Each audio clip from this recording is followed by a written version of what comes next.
I'm Ashley, 35 today, standing frozen in Le Pavilion as red wine seeps through my cream Valentino dress that took 6 months of savings. My sister Stephanie smirks while her daughter Zoe, 16 and dripping with my parents' indulgence, holds her empty glass. "Now you look as cheap as you actually are," she announces, loud enough for neighboring tables to turn. The restaurant falls silent except for my pounding heart. The dress is ruined, but something inside me, my tolerance for their cruelty, just died too. If you're watching this, tell me where you're from and hit subscribe to follow how I finally stopped being my family's doormat. Growing up in Cedar Rapids, Iowa, I learned early that hard work was the only path forward for me. My parents ran a moderately successful furniture store, providing us a comfortable middle-class life, but nothing extravagant. My sister Stephanie was born 4 years before me, and from my earliest memories, there was always something special about how my parents treated her. "Stephanie has a natural talent," my mother would say when my sister won the spelling bee in 4th grade. When I won the same competition 3 years later, it was, "Ashley must have studied really hard." The pattern was established early. Stephanie possessed innate brilliance. I merely compensated with effort. After high school, I worked 2 jobs to put myself through state college, earning a business degree with honors. Meanwhile, Stephanie attended an expensive private university on our parents' dime, changing majors 3 times before settling on art history. When she struggled to find work afterward, my father connected her with his golf buddy, Daniel Thompson, who owned a luxury real estate firm. Within a year, Stephanie and Daniel were dating. Within 2, they were married. Their wedding was a $75,000 affair at the Grand Harbor Resort that my parents paid for by remortgaging their house. I still remember my mother's words when I expressed concern about their financial sacrifice. "When it's your turn, we'll figure something out." The implication that my wedding would naturally be less significant hung in the air. Stephanie and Daniel built a 5-bedroom house in the most exclusive neighborhood in town.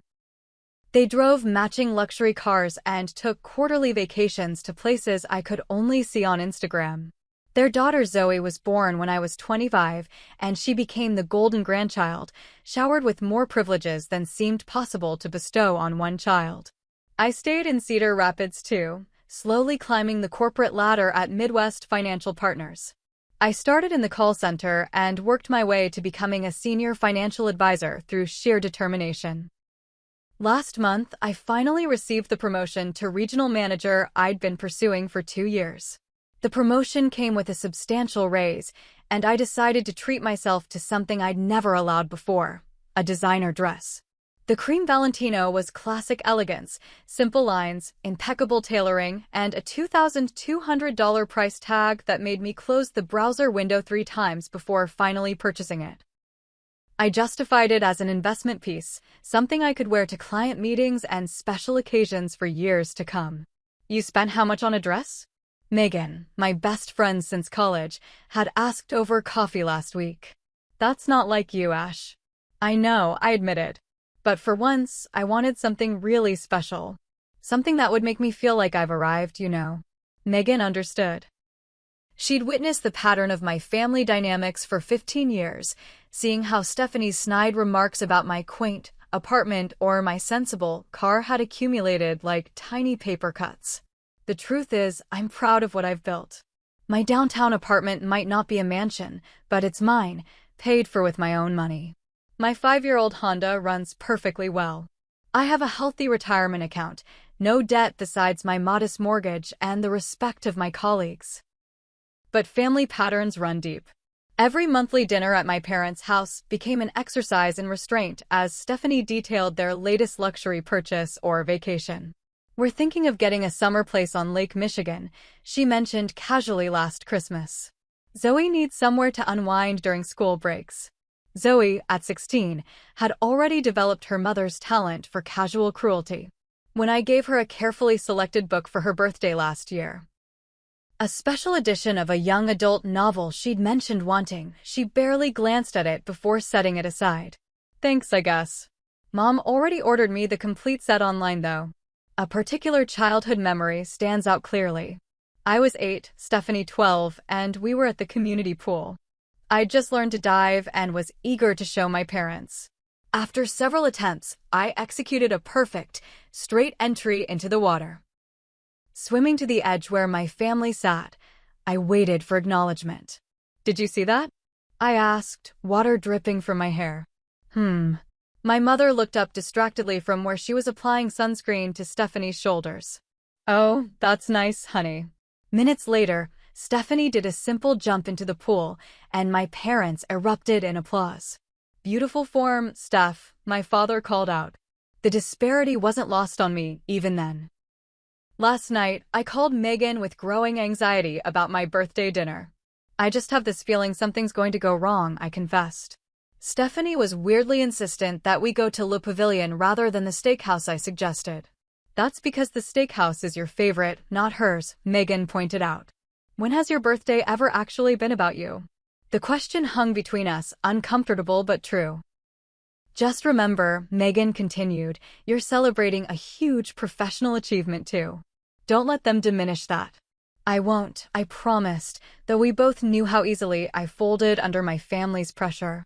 "And wear that knockout dress," she added. "You deserve to feel amazing."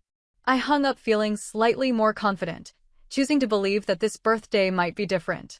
Maybe, just maybe, my family would finally really see me, and the woman I'd become.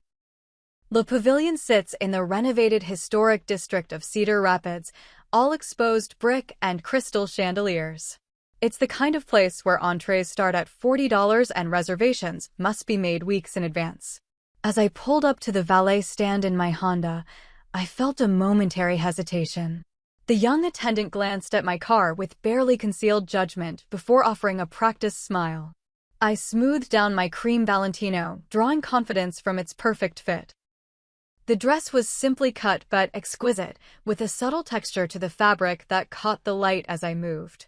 For once, I felt like I truly belonged in a place like this. "Happy birthday, darling." My mother greeted me with air kisses near my cheeks, careful not to smudge her lipstick. She wore a navy blue pantsuit that I recognized from department store sales. My father stood behind her, already looking impatient though I'd arrived precisely on time. "Thanks, Mom." "Hi, Dad."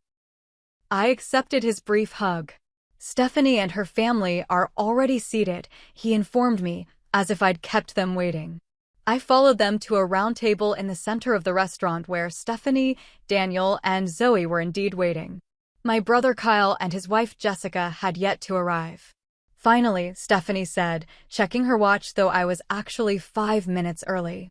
"We were about to order without you."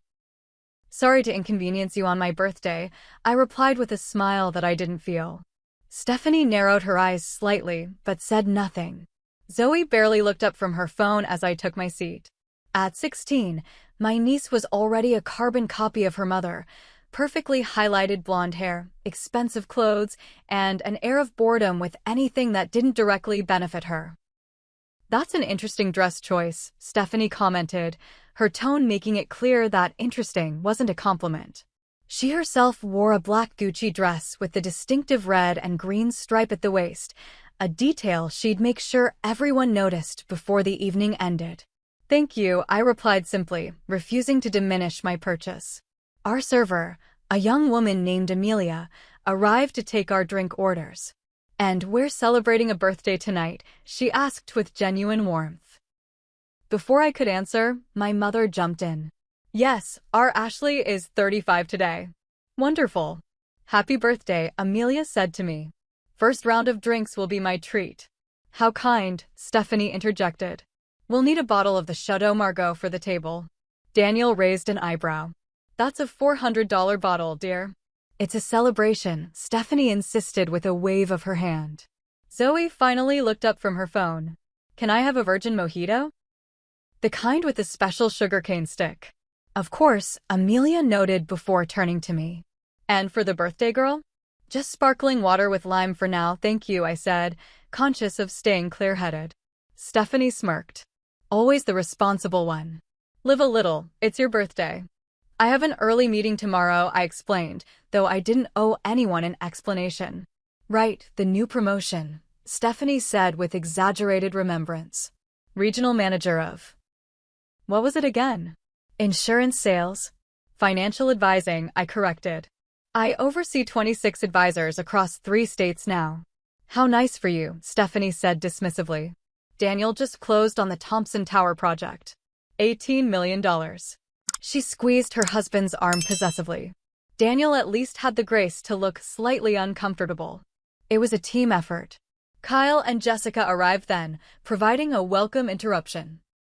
My younger brother had always been the family peacekeeper, maintaining relationships with everyone while somehow avoiding being drawn into the dynamics.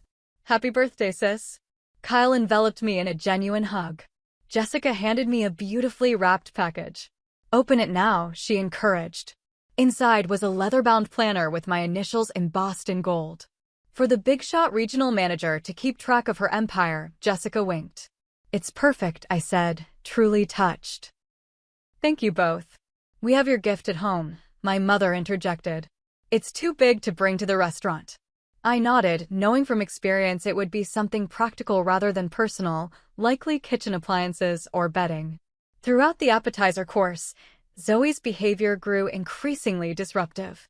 She took selfies with Flash, loudly criticized the food. This bruschetta is nowhere near as good as what we had in Milan. And interrupted conversations to show Instagram posts to her mother. Zoe, maybe put the phone away while we eat? I suggested gently after she nearly knocked over a water glass while reaching across the table. Whatever, she muttered, but tucked the phone into her designer purse. She's just being a teenager, Stephanie defended immediately. The conversation turned to my parents' upcoming anniversary trip to Scottsdale. As they described their planned activities, I noticed how animated they became, a stark contrast to their polite interest in my career news. You should see the resort Daniel recommended, my mother gushed. The presidential suite has its own infinity pool. Sounds amazing, I replied, taking a sip of my water. You know, Stephanie chimed in, you could afford nice vacations too if you'd prioritize differently. That apartment downtown must eat up your salary. I felt my cheeks warm. I like my apartment, actually. And I travel when I want to. Weekend trips to Chicago don't really count as travel, Stephanie laughed, as if sharing a joke with the table. I glanced down at my cream dress, drawing strength from how special it made me feel despite Stephanie's attempts to diminish me. The Valentino represented more than an expensive purchase. It symbolized recognizing my own worth after years of allowing my family to determine my value.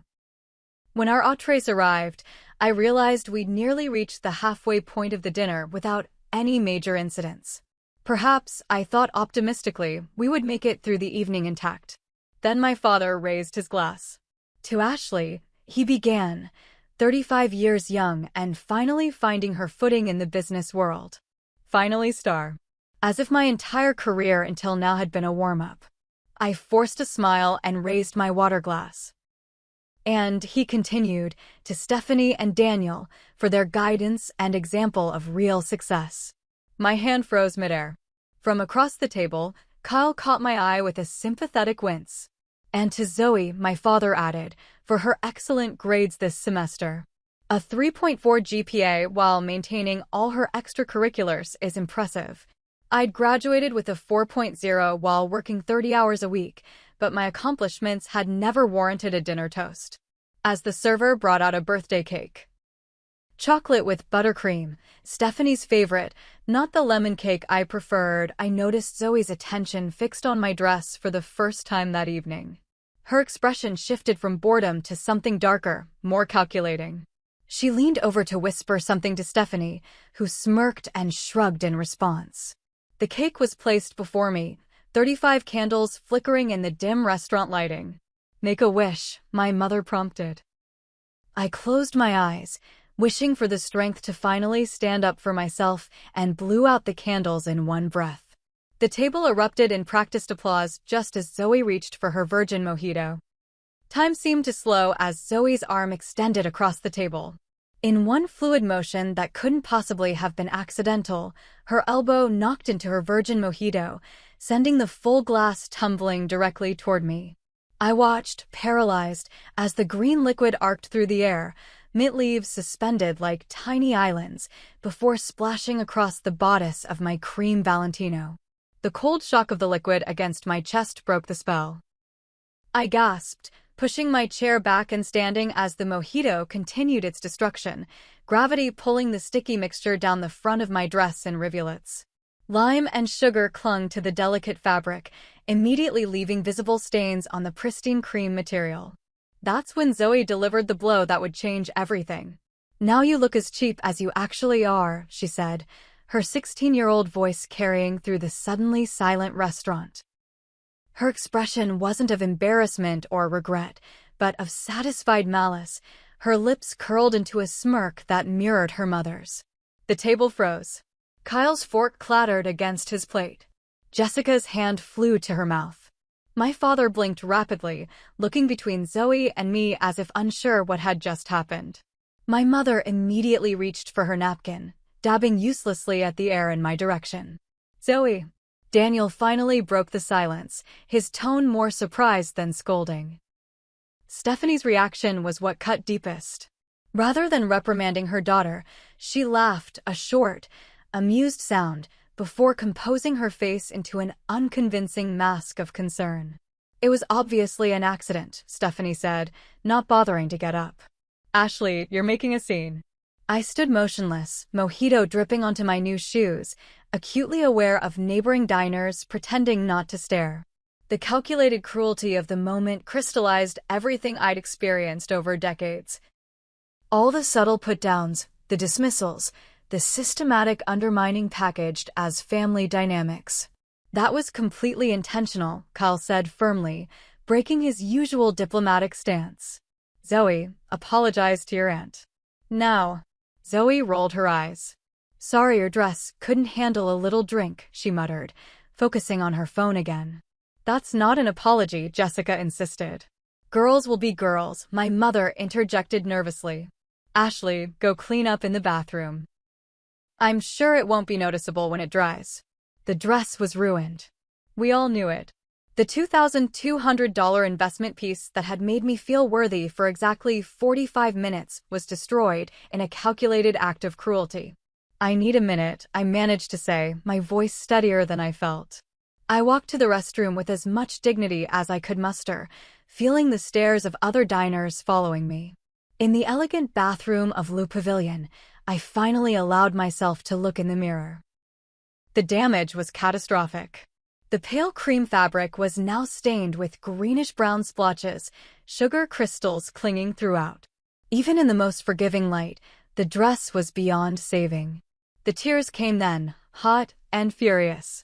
I gripped the marble countertop, watching my mascara create dark rivers down my cheeks to match the stains on my dress. The bathroom door opened behind me, and I quickly tried to compose myself. "Oh, honey," a gentle voice said. It wasn't my mother or Jessica, but a restaurant employee named Lauren according to her name tag.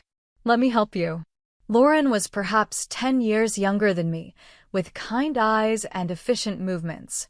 Without judgment, she wet paper towels and began carefully blotting at my dress. "I worked in costume design before restaurants," she explained. "The sugar is the real problem here. It'll leave a mark even if we get the color out." "It's ruined, isn't it?" I asked, already knowing the answer. Lauren met my eyes in the mirror. "Yes," she said honestly. "I'm sorry." "Was it Valentino?" I finished. "I just bought it. First designer piece I've ever owned." Understanding flickered across her face. "And someone did this deliberately?" When I nodded, her expression hardened. "That's unforgivable." Something about her straightforward validation broke through my people-pleasing instincts. "Yes," I agreed. "It is." Lauren helped me clean up as best we could, even retrieving club soda from the bar. We managed to remove the worst of the visible staining, though the dress was clearly damaged beyond repair. Before I left the bathroom, she pressed her card into my hand. "My cousin owns a dry cleaning service that specializes in designer pieces," she said. "It won't be perfect, but they might be able to save it enough for resale. Text me if you want her contact." I thanked her, genuinely touched by this stranger's kindness when my own family had offered none. Returning to the table, I found dessert being served as if nothing had happened. Stephanie was regaling my parents with stories of Zoe's debate team achievements. Zoe herself was back on her phone, occasionally glancing up to smirk at my ruined outfit. "Everything okay?" Cal asked quietly as I took my seat. "Not really," I replied honestly. "We ordered you the chocolate mousse," my mother said brightly. "Your favorite." It wasn't. I preferred creme brulee, as anyone who knew me would remember. The remainder of dinner passed in a blur. I picked at the wrong dessert, nodded at appropriate intervals, and felt a disconnection from my body that was almost peaceful. Something fundamental had shifted inside me. The dress might be ruined, but clarity had replaced confusion. When the check arrived, I declined my father's half-hearted offer to cover my portion. "I've got it," I said, placing my credit card alongside his. This birthday dinner, at least, wouldn't be another item on the invisible ledger of what I owed my family. In the parking lot, Cal pulled me aside. "I'm sorry about what happened in there," he said. "That was way out of line." It was, I agreed, no longer minimizing to make others comfortable. "Let us know if you need anything," Jessica added, squeezing my arm. I nodded, thanked them for coming, and walked to my Honda. The valet gave me a sympathetic look that I might have found humiliating earlier in the evening. Now, I simply thanked him and tipped generously. The drive home was strangely peaceful. Megan called as I pulled into my apartment complex. "How is it?" she asked. Zoe deliberately spilled her drink all over my new dress and told me I look as cheap as I actually am, I stated flatly. "She what?" Megan's outrage filled the car. "What did Stephanie do?" Laughed. Then said I was making a scene. "That's it," Megan declared. "I've kept my mouth shut about your family for 15 years, but I'm done. They're toxic, Ash. All of them except maybe Kyle. You deserve so much better." As I climbed the stairs to my apartment, still wearing the ruined Valentino, I realized Megan was right. For the first time, I allowed myself to consider a radical thought. What if I stopped trying to earn love from people incapable of giving it? Inside, I carefully removed the dress and hung it on my bathroom door. Tomorrow I would assess whether Lauren's cousin could salvage anything. Tonight, I would allow myself to grieve. Not just for the dress, but for the fantasy I'd maintained about my family ever truly seeing me. Morning light streamed through my bedroom windows, pulling me from fitful sleep. For a few blissful seconds, I existed in the liminal space between dreaming and consciousness before remembrance crashed over me. My birthday. The dress. Zoe's calculated cruelty and Stephanie's enabling laughter. I padded to the bathroom where my Valentino hung like a crime scene exhibit. Daylight was unforgiving, revealing the full extent of the damage. The mojito had left a constellation of brownish-green stains across the bodice, with sticky residue crystallized throughout the fabric. I gently touched a discolored spot, remembering how special I'd felt when first trying it on in my bedroom, twirling like a teenager before the mirror. 6 months of careful budgeting. One splurge after a lifetime of sensible choices. Ruined in seconds by deliberate malice. I thought back to purchasing the dress, how my finger had hovered over the complete purchase button. The little voice telling me I was being ridiculous, that someone like me didn't need designer clothes. I'd silenced that voice, believing I deserved something beautiful, something that made me feel extraordinary. "It's an investment piece," I justified to myself. "Classic design, excellent quality. Cost per wear over years will make it reasonable." My phone buzzed with a text from Kyle. "Checking on you this morning. What happened last night was completely unacceptable. Jessica and I are here if you need to talk." His message was followed by another, "And for what it's worth, you looked stunning in that dress." The simple validation brought fresh tears. I hadn't realized how much I needed anyone, from my family to acknowledge what had happened. My phone remained conspicuously silent otherwise. No apology from Stephanie or Zoe. No check-in from my parents. Their silence spoke volumes about where I ranked in their priorities. I made coffee and sat at my kitchen island, opening my laptop almost mechanically. Instead of checking work emails as I'd intended, I found myself typing into the search bar, "Toxic Family Dynamics." The results were illuminating. Article after article described patterns I recognized intimately: scapegoating, golden child syndrome, enabling behaviors, emotional neglect disguised as tough love. One phrase particularly resonated: the family scapegoat often succeeds despite, not because of, their family environment, yet their achievements are minimized while their shortcomings are magnified. I spent hours reading, moving from credible psychology websites to personal blogs of people who'd experienced similar family dynamics. Their stories mirrored mine with eerie precision. The scapegoat who worked twice as hard for half the recognition. The golden child whose behavior was excused regardless of its impact on others. The parents who reinforced the dynamic, either actively or through passive acceptance. By noon, I felt both emotionally drained and strangely empowered. There was validation in naming what I'd experienced, in realizing that the problem wasn't my perception, but the reality of how I'd been treated. I texted Lauren from the restaurant, thanking her again for her kindness and asking for her cousin's contact information. Then I called my therapist, Dr. Carter, whom I'd been seeing sporadically for general anxiety. "I can fit you in tomorrow at 2 o'clock, her receptionist offered. Dr. Carter had a cancellation. I accepted gratefully, knowing I needed professional guidance to navigate what came next. That evening, I spread the ruined Valentino across my bed and took photographs from various angles, documenting the damage. I wasn't sure why, perhaps as evidence, perhaps as closure. Then I carefully packed it in a garment bag for my appointment with Lauren's cousin tomorrow. My phone rang just as I was making dinner. Kyle's name flashed on the screen. "Hey," I answered. "Hey sis," he said. "Just wanted to check in again.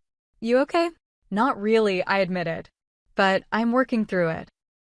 "Listen," Kyle's voice took on a determined edge I rarely heard from my peacekeeper brother. "What happened last night wasn't okay. It wasn't a prank or an accident. It was deliberate cruelty, and no one stood up for you the way they should have." His words unlocked something in me. "Thank you for acknowledging that." "I should have said more in the moment," he continued. "I've been thinking a lot about our family dynamic and I think this has been happening for a long time in different ways." "It has," I confirmed, relief flooding through me at having an ally in my family. I talked to Jessica about it, and she pointed out some patterns I hadn't noticed. How mom and dad minimize your accomplishments, but celebrate Stephanie's smallest efforts. How Zoe's behavior keeps getting worse because no one corrects her. We talked for nearly an hour, comparing observations and experiences.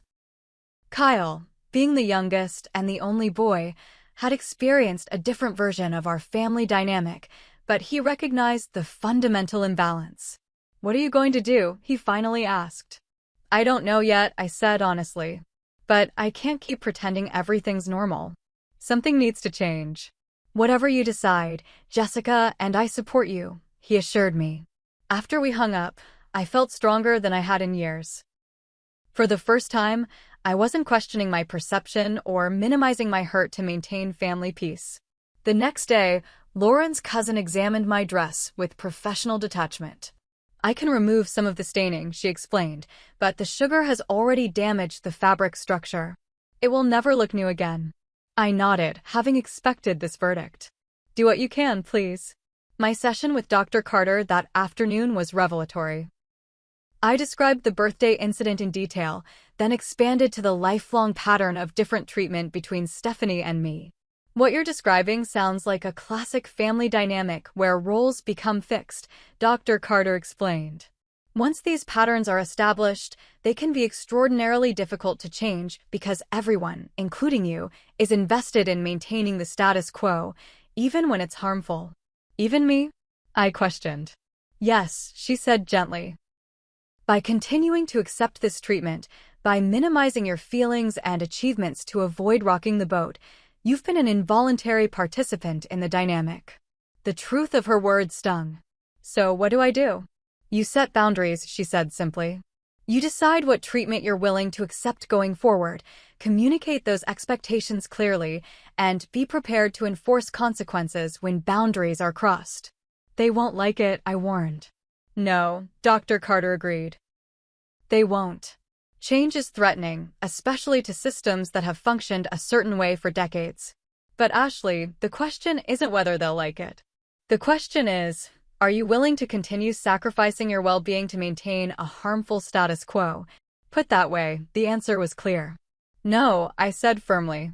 I'm not. That evening, I called Kyle again. I want to have a family meeting, I told him. Not at a restaurant, not as part of another event. A specific conversation about what happened on my birthday and the larger patterns it represents. Okay, he said without hesitation. When and where? This weekend. Mom and Dad's house. I'd like you and Jessica there if you're willing. We'll be there, he promised. Have you talked to Mom and Dad yet? I'm calling them next, I said. Then Stephanie. My parents were surprised by my request, but agreed readily enough. Is everything all right, dear? My mother asked, concern finally making an appearance 2 days after the incident. No, I answered truthfully. But I hope it will be after we talk. Stephanie was predictably defensive. A family meeting? Seriously, Ashley? Don't you think you're being a bit dramatic about a spilled drink? This isn't just about the drink, I said evenly. And I'd like Zoe to be there too. Absolutely not, Stephanie snapped. I'm not subjecting my daughter to some kind of tribunal because you're overly sensitive. This isn't a negotiation, I replied, surprising myself with my firmness. Either both of you attend, or I'll be having a conversation with Mom and Dad about why you refused. There was a long pause before Stephanie grudgingly agreed. I spent the rest of the week preparing. I wrote down specific incidents that illustrated the pattern of favoritism and dismissal. I practiced what I wanted to say, anticipating deflections and minimizations. I consulted with Dr. Carter about productive approaches to such difficult conversations. By Saturday morning, I felt as prepared as possible for what would undoubtedly be an uncomfortable confrontation. As I dressed in a simple black sheath from my closet, no designer labels, no special significance, I caught my reflection and noticed something different. My posture was straighter, my expression more determined. For the first time in my adult life, I was prioritizing truth over harmony, authenticity over approval. The ruined Valentino hung in my closet, partially restored but forever changed, much like me. I was no longer the person who would smile through humiliation to keep the peace. The dress had cost me $2,200, but the lesson it taught was proving invaluable. My parents' house looked exactly as it always had, a well-maintained colonial in a respectable neighborhood, with my mother's carefully tended flower beds framing the walkway. The familiarity was oddly jarring given how profoundly my perspective had shifted since my last visit. Kyle and Jessica's car was already parked in the driveway. I pulled up behind them, taking a moment to collect myself before heading inside. The folder on my passenger seat contained my notes. Specific examples, talking points, the boundaries I intended to establish. I'd prepared like this was the most important business presentation of my career, because in many ways, it was. Inside, tension permeated the living room. My parents sat together on the sofa, expressions uneasy. Kyle and Jessica occupied the love seat, offering encouraging smiles as I entered. Stephanie stood by the fireplace rather than sitting, her posture defensive. Zoe slouched in an armchair, AirPods visible beneath her curtain of blonde hair, making it clear she considered this meeting beneath her. Thank you all for coming, I began, taking the remaining armchair. My professional voice emerged naturally, calm and measured. Can we make this quick? Stephanie interrupted immediately. Daniel has a client dinner tonight, and we need to get back. I'll be as concise as possible, I replied, refusing to be rushed. I asked for this meeting because what happened at my birthday dinner was unacceptable, and it highlighted patterns that have gone unaddressed for too long. If this is about Zoe's little accident, my mother began. It wasn't an accident, I stated firmly. Zoe deliberately poured her drink on my dress and then insulted me. But this isn't just about what happened Tuesday night. It's about a pattern of behavior that's been happening for decades. Here we go, Stephanie sighed dramatically. Ashley's playing victim again. That response exemplifies exactly what I'm talking about, I said, maintaining my composure. When I express hurt, I'm playing victim. When Stephanie expresses hurt, the entire family mobilizes to address it. My father shifted uncomfortably. That's not fair, Ashley. Let me share some examples, I continued, opening my folder. When I was promoted to regional manager last month, a position I worked toward for years, Mom, you said, "That's nice, dear." When Stephanie sold her first house 3 weeks after getting her real estate license through Daniel's connections, you took the entire family out to celebrate. My mother blinked rapidly. That's not when I graduated with honors while working 30 hours a week, I continued. Dad said I'd finally finished. When Stephanie completed her degree after switching majors 3 times, with full financial support from you both, you called her perseverant and dedicated. College was hard for me, Stephanie interjected. Not everyone finds academics as easy as you do. That's exactly my point, I said. My achievements are attributed to things coming easily to me, despite the fact that I've worked incredibly hard. Stephanie's achievements, however modest, are celebrated as triumphs over adversity. You've always been jealous of your sister, my father accused, his face reddening. Even as a child, you competed for attention. I wasn't competing for attention, I corrected. I was trying to earn the same love and recognition that seemed to come automatically for Stephanie. Oh please, Stephanie scoffed. You were always Mom and Dad's perfect daughter. Little Miss Responsible. Little Miss Self-Sufficient. Do you have any idea what it's like living in your shadow? Her statement was so divorced from reality that I actually laughed. My shadow? Stephanie, you've had every advantage. Our parents remortgaged their house to pay for your wedding. They've subsidized your lifestyle for years. They babysit Zoe whenever you ask, even canceling plans with me to do so. That's different, my mother protested weakly. Stephanie needs more help. Because you never taught her to stand on her own, I pointed out. And now Zoe is following the same pattern. She deliberately ruined something important to me, and instead of consequences, she received tacit approval. Throughout this exchange, Zoe had pretended to ignore us, but I noticed her AirPods weren't actually connected to her phone. She was listening intently while feigning disinterest. Zoe, remove your earbuds, I said directly. This concerns you too. You can't tell me what to do, she muttered, but removed them anyway. You're right, I can't. But I can tell you how your actions affected me. You destroyed a dress that represented a significant achievement for me, and you did it purposefully, with malice. It was just a dress, Zoe shrugged, though her expression flickered with something that might have been discomfort. It wasn't just a dress, I corrected. It was a symbol of years of hard work. And your comment afterward made it clear that you understood exactly what you were doing. Oh my God, are you still obsessing over a stupid drink spill? Stephanie interjected.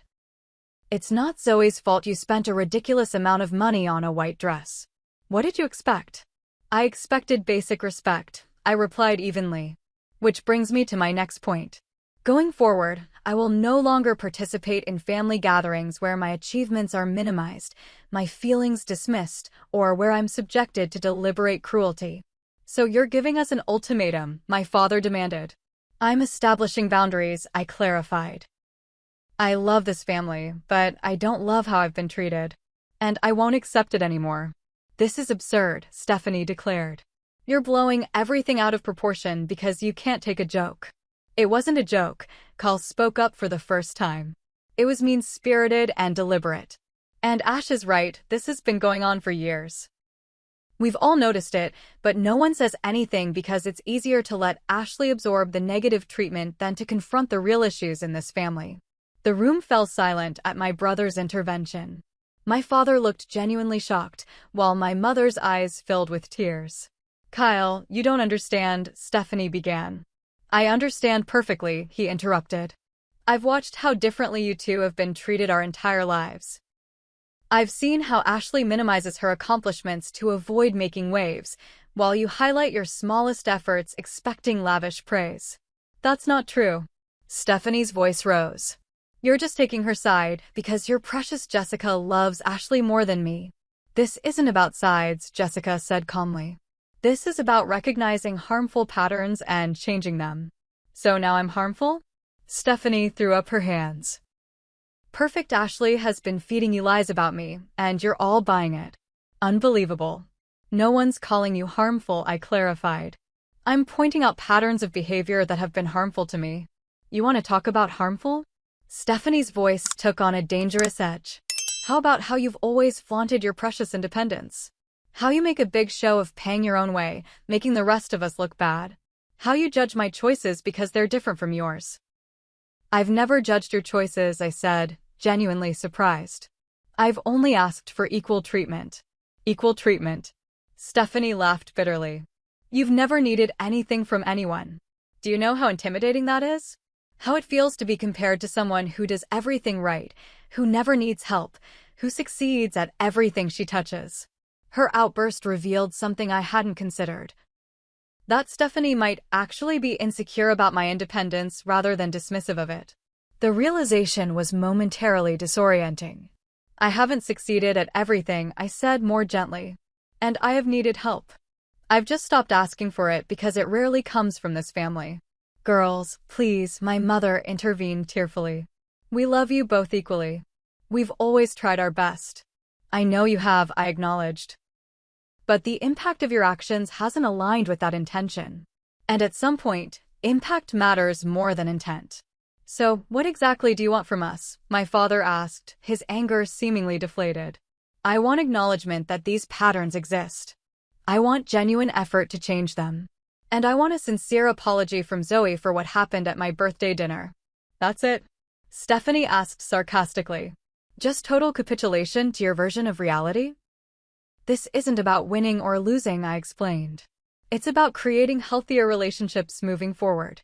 Stephanie grabbed her purse. I'm not going to sit here and be lectured about healthy relationships by someone who's never even had a serious boyfriend. Come on, Zoe. We're leaving. Stephanie, my mother pleaded. Please stay. We need to work this out. There's nothing to work out, Stephanie declared. Ashley's being dramatic and manipulative, turning you all against me with her twisted perception. When she's ready to act like an adult, maybe we can talk. She stormed toward the door, Zoe trailing behind her. As they reached the entryway, Zoe hesitated and turned back. For a brief moment, something like uncertainty crossed her face. But when Stephanie called sharply, Zoe, now, she hurried after her mother without a word. The front door slammed, leaving a heavy silence in its wake. Well, my father finally said. I hope you're satisfied. I'm not, I admitted. I didn't want this to end in more division. But I'm also not surprised by Stephanie's reaction. You were pretty harsh, my mother suggested gently. I was honest, I corrected. There's a difference. Kyle and Jessica exchanged glances. Ash was completely reasonable, Kyle asserted. And everything she said was accurate. My father ran a hand over his face, suddenly looking older. Maybe there's some truth to what you're saying, he conceded reluctantly. But families are complicated, Ashley. No parent gets everything right. I'm not expecting perfection, I assured him. Just awareness and effort to change. And what if Stephanie refuses to participate? My mother asked anxiously. We can't just exclude her from the family. I'm not asking you to choose between us, I clarified. I'm asking you to hold both of us to the same standards. To celebrate my achievements with the same enthusiasm you show for hers. To take my feelings as seriously as you take hers. My parents exchanged looks, communicating silently in the way long-married couples often do. Finally, my mother nodded slowly. We can try to be more balanced, she offered. I hadn't realized how our actions were coming across. It wasn't a full acknowledgement, but it was a start. As Kyle and Jessica prepared to leave, promising to call me later, I found myself alone with my parents for the first time in years. I do love you, my mother said, reaching for my hand. Both of you. Equally. I believe that you believe that, I replied gently. But love should be evident in actions, not just intentions. As I drove home, emotions churned within me, grief for the validation I'd never received, pride in finally speaking my truth, uncertainty about what came next. The confrontation hadn't gone exactly as planned, but it had accomplished something essential. I'd finally stopped participating in my own diminishment. The family landscape had shifted, and though the path forward wasn't entirely clear, I knew I wouldn't be walking it as the same person who had entered that birthday dinner in a cream Valentino dress, hoping desperately for recognition that should have been freely given all along. The week following the confrontation passed in a strange limbo. Stephanie maintained radio silence, which wasn't surprising. What I hadn't expected was the steady stream of text messages from my mother, awkward but well-intentioned attempts to connect. Saw a commercial for that financial software you mentioned last month. Looked impressive. Your father and I were talking about how you helped us with our retirement planning. So grateful for your expertise. Found a photo of you winning the regional debate championship in high school. You were always so articulate. These belated acknowledgments were both touching and painful, evidence that my parents had absorbed at least some of what I'd said, but also reminders of how long these affirmations had been withheld. Wednesday evening, my phone rang with my parents' number. My mother's voice sounded tentative when I answered. "We're having dinner on Sunday," she said. "Your father's grilling steaks. We'd love for you to join us." I hesitated. "Will Stephanie be there?" "We invited her," my mother admitted. "She hasn't responded yet." The old Ashley would have immediately agreed, eager to smooth over family tensions. The new Ashley took a breath and considered what she actually wanted. "I think I'll skip this one," I said carefully. "It's a bit soon for a family gathering. I need some space." My mother's disappointment was palpable. "I understand," she said, though her tone suggested otherwise. "Maybe next time." "Maybe," I agreed, neither committing nor refusing. After we hung up, I felt a curious lightness.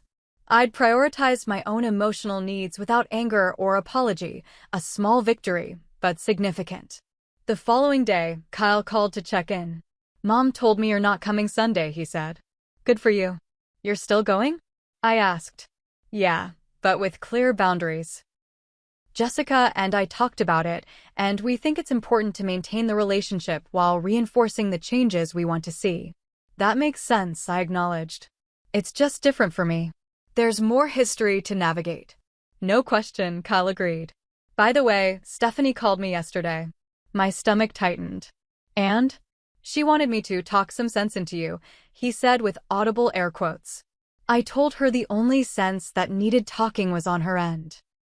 She hung up on me. I laughed to spite myself. "Sorry to put you in the middle." "You didn't," Kyle assured me. "I put myself there by choice. This has been a long time coming." That Saturday, Megan insisted on taking me shopping. "You need a new statement piece," she declared. "Something that's just for you, not for impressing family or colleagues." We spent hours at the mall, eventually finding a royal blue dress at Nordstrom. It wasn't Valentino. The $320 price tag was much more reasonable, but the color was stunning and the fit impeccable. "This is totally you," Megan said as I twirled before the fitting room mirror. Confident, vibrant, not trying to blend into anyone's background. I bought it without hesitation, along with matching shoes. The purchase didn't carry the same weight as the Valentino. I wasn't trying to prove anything to myself or others, which somehow made it more satisfying. That evening, I received an unexpected text from an unknown number. "It's Zoe. Can we talk?" Surprised and suspicious, I replied cautiously. "How did you get my number?" "Grandma. Don't tell Mom I texted you." I considered ignoring the message, protecting myself from further manipulation. But curiosity won out. "What do you want to talk about?" The three dots appeared and disappeared several times before her response came through. "I'm sorry about your dress. For real this time." The apology seemed sincere, but I'd been fooled before. "Thank you for saying that. May I ask what prompted this?" Another long pause. "I heard what you said about patterns. About how I'm following Mom's pattern. I don't want to be like that." A small ember of hope glowed within me. "That's very self-aware, Zoe. Mom's been really angry since your meeting thing. Keeps saying everyone's against her. Dad tried to talk to her about it, and they had a huge fight." I felt a pang of sadness for my niece, caught in the crossfire. "I'm sorry you're dealing with that. It's not your responsibility to manage your mom's feelings." "I know," she replied. "That's what my counselor says too." The mention of a counselor surprised me. "You're seeing a counselor?" "School counselor. Mom doesn't know. I've been going since last semester." Another text quickly followed. "I have to go. Mom's coming. Don't tell her we talked, okay?" "I won't," I promised. "Take care of yourself, Zoe." This unexpected exchange shifted something in my perception. Zoe wasn't just Stephanie's mini-me, she was her own person, potentially breaking free from unhealthy patterns. It reminded me that change was possible, even in entrenched family dynamics. At work, my confidence grew as I settled into my new role as regional manager. During a presentation to the executive team, I spoke with an authority I hadn't fully embraced before, my ideas receiving thoughtful consideration rather than the dismissal I'd unconsciously expected. Excellent analysis, Ashley, the CEO commented afterward. Your recommendation on the Henderson account was particularly insightful. I accepted the praise without deflection or qualification, another small but meaningful shift. My weekly session with Dr. Carter focused on establishing healthy boundaries in all relationships, not just family ones. What I'm hearing, she observed, is that the confrontation with your family, while difficult, has empowered you to advocate for yourself in other areas of your life. It has, I agreed. It's like once I stopped accepting one form of diminishment, I became less willing to accept any form. That's a profound realization, Dr. Carter nodded. Many people find that setting boundaries in one significant relationship creates a positive ripple effect. She helped me process my mixed feelings about Zoe's text, the ongoing silence from Stephanie, and my parents' awkward attempts at change. Authentic family transformation happens slowly, she reminded me. Patterns established over decades don't dissolve overnight. The question is whether you're seeing genuine effort versus performative adjustments. I considered this carefully. With my parents, I think there's genuine effort, even if it's clumsy. With Stephanie, I'm not seeing any effort at all. Then calibrate your expectations and engagement accordingly, Dr. Carter advised. Invest energy where there's potential for a healthy return. The following weekend, I decided to host a small dinner party at my apartment, a birthday do-over of sorts.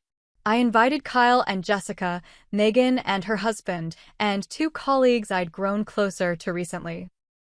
I wore my new blue dress, prepared my favorite foods, and decorated with fresh flowers.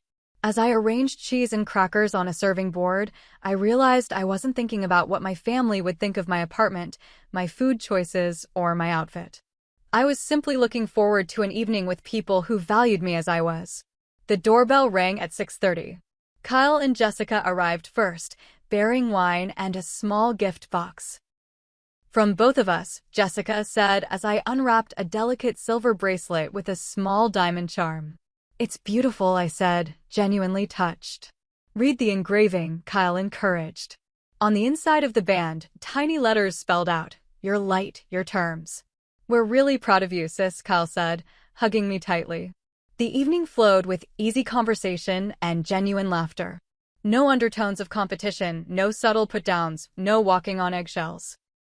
Just connection and enjoyment. As we finished dessert, my doorbell rang unexpectedly. Opening it revealed my parents standing awkwardly in the hallway, my mother clutching a gift bag. We're not interrupting, are we? My father asked, his usual confidence noticeably absent. We should have called first, my mother added quickly. We can come back another time. The old Ashley would have immediately masked her surprise and welcomed them in, regardless of her actual feelings. The new Ashley took a moment to check in with herself before responding. I have friends over for dinner, I explained. You're welcome to join us for coffee if you'd like. They exchanged uncertain glances before my mother nodded. We'd like that, if you're sure we're not imposing. I introduced them to everyone, noticing how they made real effort to engage with my friends, asking questions about their lives and work.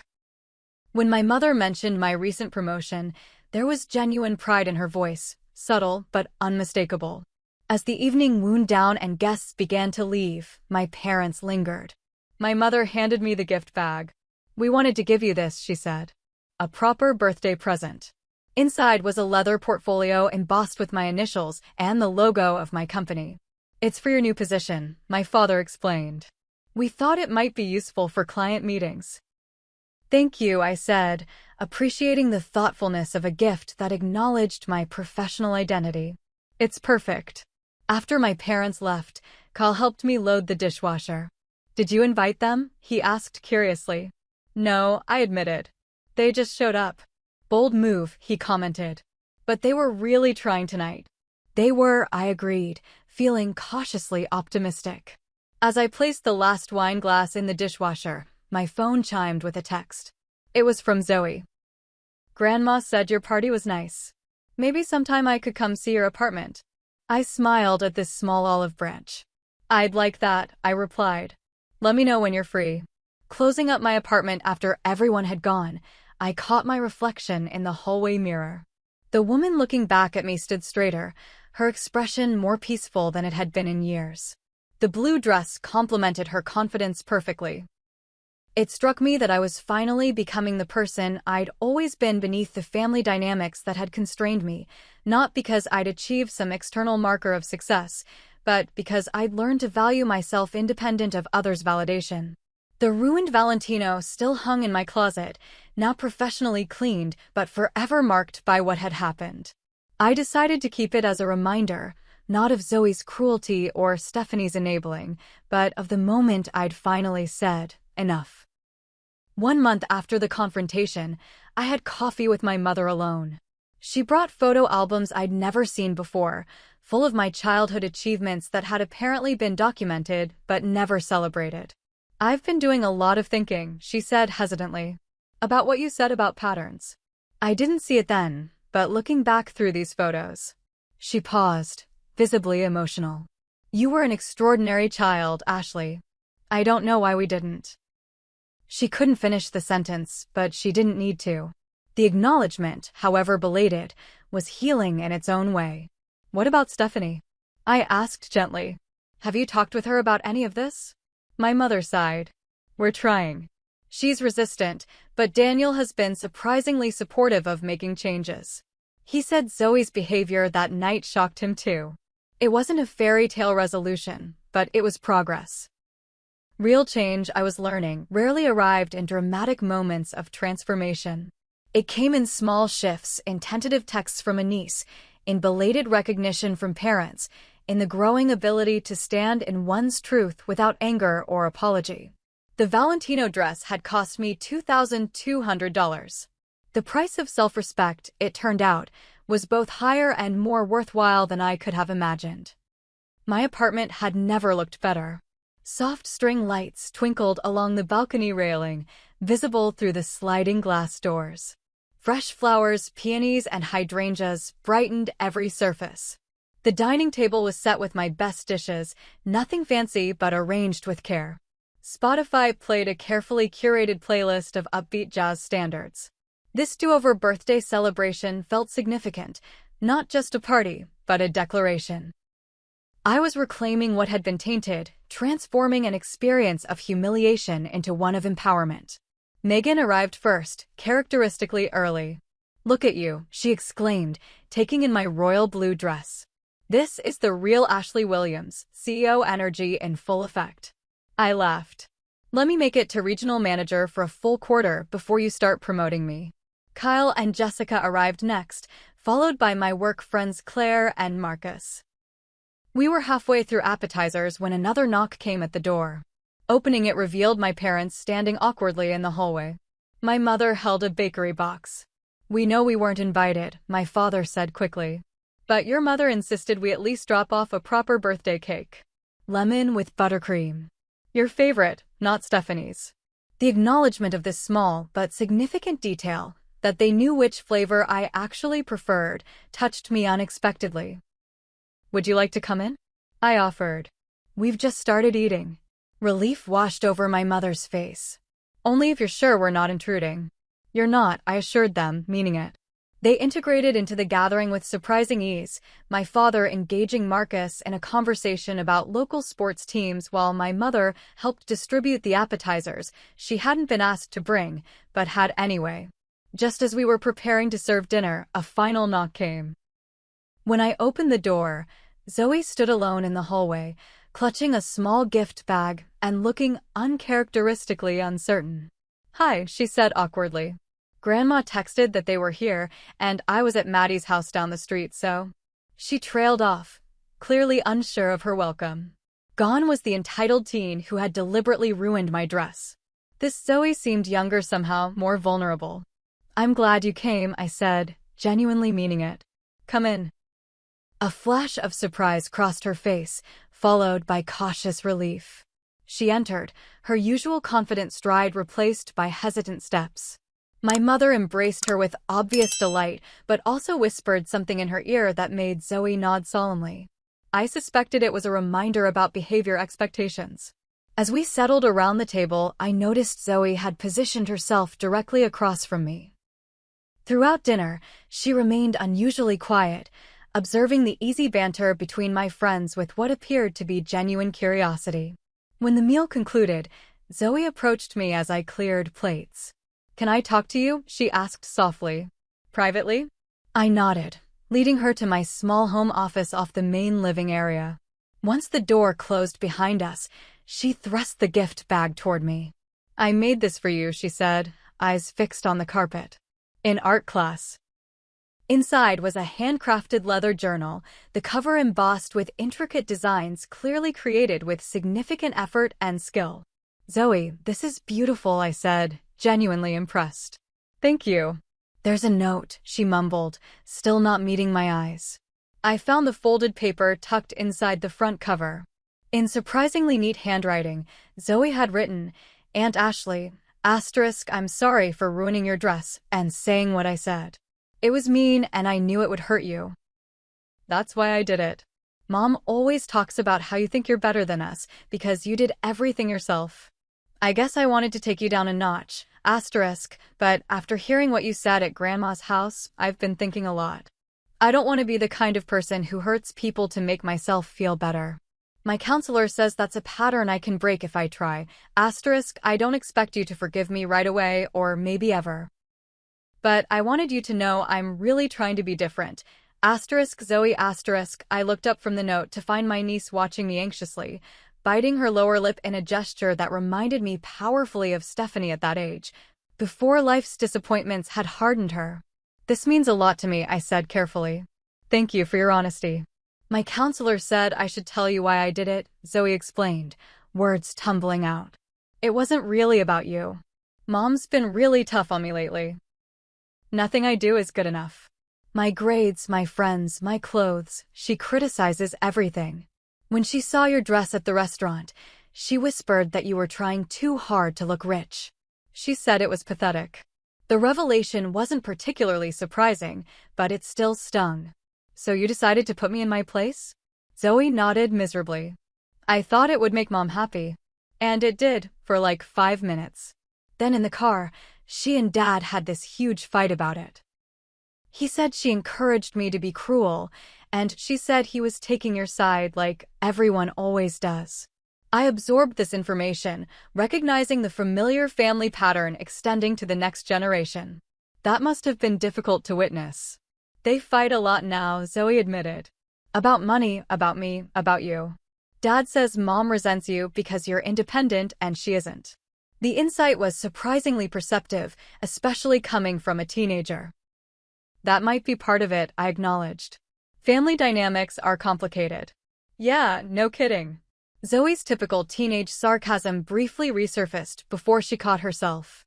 "Anyway, I just wanted you to know I'm sorry. For real this time." "I appreciate that," I said. "And Zoe? The fact that you're recognizing these patterns now, at your age, is really impressive. It took me much longer." A small smile tugged at her lips. "Does that mean you forgive me?" "I'm working on it," I answered honestly. "Trust takes time to rebuild. But this is a really good start." When we rejoined the party, the atmosphere had shifted subtly. My parents watched our reemergence with cautious optimism. Zoe integrated herself into a conversation with Jessica about photography, showing a politeness I'd rarely witnessed from her. As the evening progressed, I found myself seated beside my mother on the balcony, watching the city lights twinkle below. "This is a lovely apartment," she commented. "I don't think I've ever told you that." "Thank you," I said. "I've been happy here." She hesitated, then added, "Your father and I have been doing a lot of thinking since our discussion. We found a family therapist. We've had 2 sessions so far." This surprised me. My parents had always dismissed therapy as something for people who can't handle their own problems. That's a big step, I acknowledged. It was your father's idea, actually, she revealed. He said he didn't want to lose you the way we're losing Stephanie. You're losing Stephanie? I asked, confused. My mother sighed heavily. She refuses to acknowledge any problems or attend therapy with us. Daniel has been trying to convince her, but she's resistant. He called your father last week, quite concerned about her drinking. The revelation was concerning, but not entirely surprising. Stephanie had always used various means to avoid facing uncomfortable truths. I'm sorry to hear that, I said sincerely. I hope she finds her way through this. The therapist says we enabled many of her behaviors over the years, my mother continued. And that we sometimes used you as a counterbalance to her volatility. The responsible one who didn't need attention because you handled everything yourself. The acknowledgement, however belated, filled a space inside me that had ached for recognition. That sounds about right. We didn't see it then, she admitted, her voice thick with emotion. But we're trying to see it now. To do better. Inside, laughter erupted as Kyle apparently shared an embarrassing story, judging by Zoe's mortified expression and everyone else's amusement. It struck me that people I cared about enjoying each other's company in my home, was what I'd always wanted from family gatherings: connection without competition, joy without judgment. As the evening wound down, guests began to depart. My parents hugged me with newfound awareness, neither too tight nor too distant. Zoe lingered until last, helping stack dessert plates with unexpected consideration. Maybe sometime we could, get coffee or something, she suggested hesitantly. I could show you my art portfolio, if you want. I'd like that, I said, genuinely meaning it. After everyone had gone, I stood in my quiet apartment, absorbing what had transpired. It wasn't a perfect resolution. Stephanie's absence was a reminder that some wounds wouldn't heal quickly or easily, if at all. But something fundamental had shifted, both within me and within my family system. 1 month later, the changes continued to unfold in unexpected ways. My parents began including me in decisions they would previously have consulted only Stephanie about. My father called for advice regarding their retirement investments, actually implementing my suggestions rather than nodding politely before doing whatever Stephanie's husband recommended. My relationship with Zoe developed cautiously but steadily. Our coffee meeting extended to 3 hours as she shared her artwork and ambitions to study graphic design. Dreams her mother apparently dismissed as impractical. I found myself becoming a mentor of sorts, carefully avoiding undermining Stephanie's parental authority while still offering Zoe the support she clearly craved. Stephanie herself remained distant, though I'd received a terse text after my birthday do-over. Glad Mom and Dad had fun at your party. Not exactly an olive branch, but not outright hostility either. According to Kyle, who maintained relationships with everyone, Stephanie and Daniel were in couples counseling. The incident with my dress had apparently been a tipping point for Daniel, who'd grown increasingly concerned about the behaviors he'd been enabling in both his wife and daughter. At work, my confidence continued to flourish. I secured 2 major clients who specifically requested me as their advisor, having heard about my approach from colleagues. In my quarterly review, my supervisor mentioned potential for advancement to the executive level within 2 years, a trajectory I'd never allowed myself to imagine before. Dr. Carter and I scaled back our sessions to bi-weekly, focusing less on crisis management and more on long-term personal growth. You've done remarkable work, she observed during one session. Not just in setting boundaries with your family, but in recognizing your inherent worth independent of external validation. It still feels fragile sometimes, I admitted. Like I could slip back into old patterns if I'm not vigilant. That's normal, she assured me. New neural pathways take time to solidify. But you've established a foundation of self-respect that's increasingly stable. The ruined Valentino still hung in my closet, now professionally cleaned, but permanently altered by what had happened.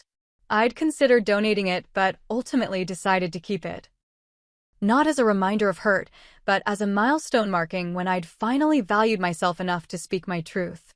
The blue dress I'd worn to my do-over celebration hung beside it, less expensive but in many ways more valuable, representing not what I thought I should be but who I actually was. On a Sunday afternoon, I met Megan for our weekly coffee date. "You seem different," she observed. "More settled somehow." I considered this. "I think I've finally stopped waiting for my family to see me clearly and started seeing myself clearly instead." "That's profound," she said, raising her mug in a mock toast. "To self-recognition." "To self-recognition," I echoed, clinking my cup against hers. Later that evening, scrolling through photos from my do-over celebration, I paused on one that captured a moment I hadn't fully appreciated at the time. Zoe showing my mother something on her phone, both of them laughing. Kyle and Jessica engaged in animated conversation with my colleagues, my father refilling everyone's water glasses without being asked. And me in the center in my blue dress, not trying to manage anyone's experience or emotions, simply present in my own joy. The journey from that humiliating birthday dinner to this moment of genuine peace hadn't been linear or perfect. There had been setbacks, difficult conversations, old patterns reasserting themselves, moments of doubt. But the trajectory was unmistakable. I had stopped accepting treatment that diminished me, and in doing so, had created space for authentic connection with those capable of offering it. The Valentino dress had cost me $2,200. The price of self-respect had been higher, courage, confrontation, temporary estrangement, but its value was immeasurable. I had learned that true worth couldn't be purchased or bestowed. It could only be claimed, nurtured, and honored from within. And that realization was the most valuable gift I could have given myself at 35. Have you ever had to stand up to family members who didn't treat you with respect? What boundaries have you set to protect your self-worth? Share your experiences in the comments below, and don't forget to like and subscribe if this story resonated with you. Remember, recognizing your own value isn't selfish, it's essential for building healthy relationships. Thank you for listening to my journey, and I hope it gives you strength for your own.